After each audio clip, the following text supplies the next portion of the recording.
Number one, put God first. Put God first in everything you do. Everything that you think you see in me, everything that I've accomplished, everything that you think I have, and I have a few things, everything that I have is by the grace of God. Understand that. It's a gift.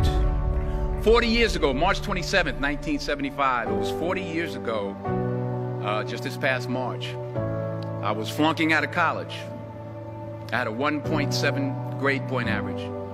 I hope none of you can relate. I had a 1.7 grade point average.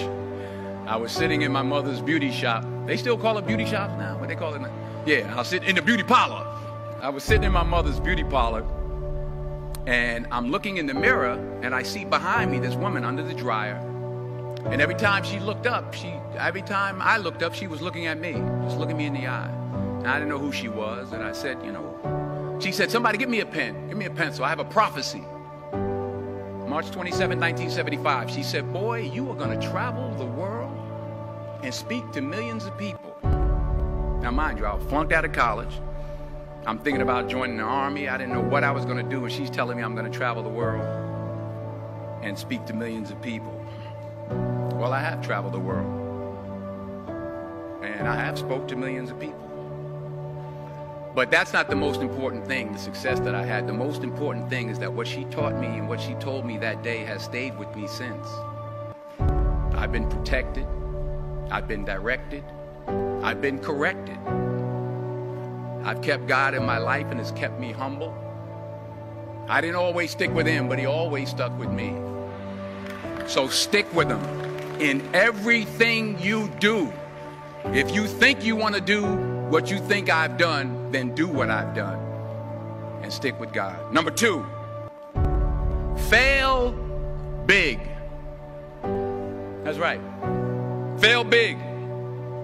Today's the beginning of the rest of your life, and it can be very frightening. It's a new world out there. It's a mean world out there, and you only live once. So do what you feel passionate about. Take chances professionally. Don't be afraid to fail. There's an old IQ test, was 9 dots, and you had to draw 5 lines with a pencil within these 9 dots without lifting the pencil. The only way to do it was to go outside the box. So don't be afraid to go outside the box. Don't be afraid to think outside the box. Don't be afraid to fail big, to dream big. But remember, dreams without goals are just dreams, and they ultimately fuel disappointment. So have dreams, but have goals. Life goals, yearly goals, monthly goals, daily goals. I try to give myself a goal every day. Sometimes it's just to not curse somebody out. Simple goals, but have goals. And understand that to achieve these goals, you must apply discipline and consistency.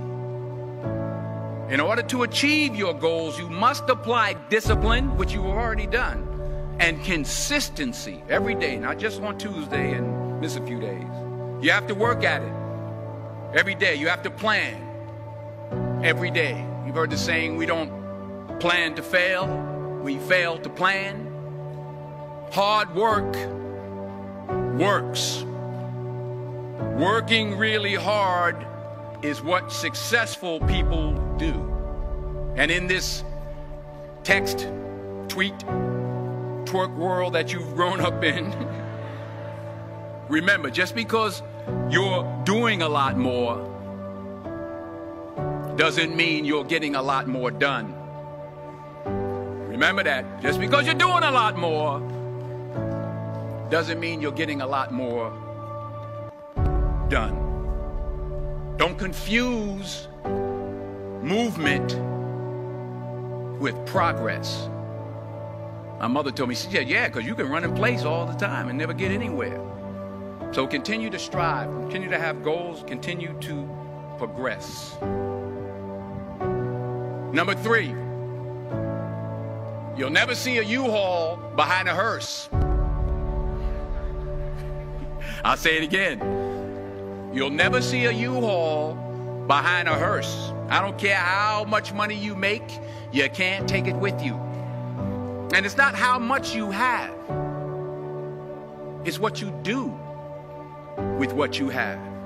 We all have different talents. Some of you will be doctors, some lawyers, some scientists, some educators, some nurses, some teachers. Yeah, okay. Some preachers. The most selfish thing you can do in this world is help someone else. Why is it selfish? Because the gratification, the goodness that comes to you, the good feeling that I get from helping others, nothing's better than that. Not jewelry, not big house I have, not the cars, but it's the joy. That's where the joy is, in helping others. That's where the success is.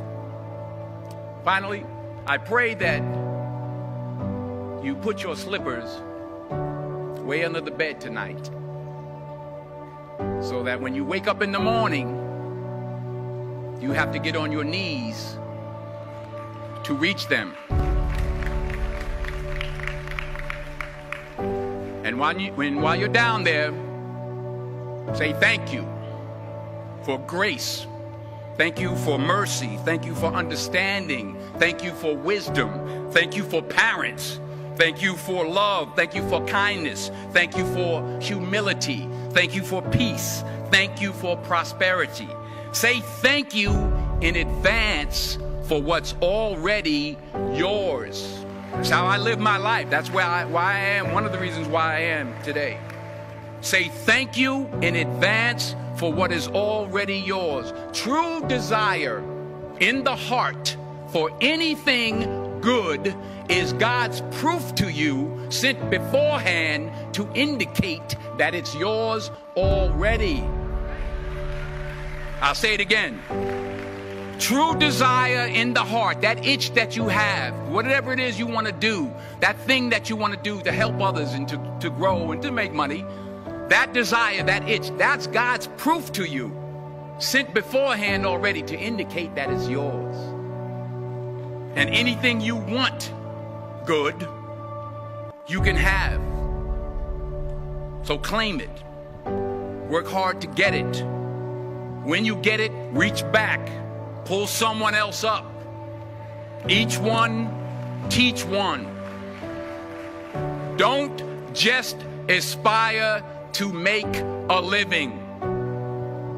Aspire to make a difference.